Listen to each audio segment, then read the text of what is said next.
ನೋಡಿ ನನ್ನ ಮಗಳು ಅವರ ಅಜ್ಜಿಗೆ ಮುದ್ದೆ ಮಾಡೋಕ್ಕೆ ಸಪೋರ್ಟ್ ಮಾಡ್ತಾ ಇದ್ದಾಳೆ.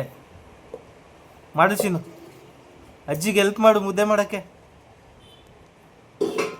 ಹಾಂ, ಹೇಳ್ಕೊಡು ಅಜ್ಜಿ ಮುದ್ದೆ ಮಾಡೋದು ಹೇಳ್ಕೊಡು.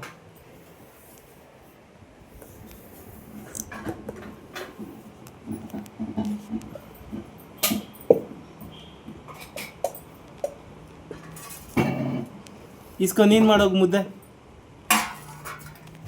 ನೀನು ಮಾಡು ಮುದ್ದೆ. ಹಂಗಂತೆ ಕೈ ತೊಳ್ಕೊಂಡು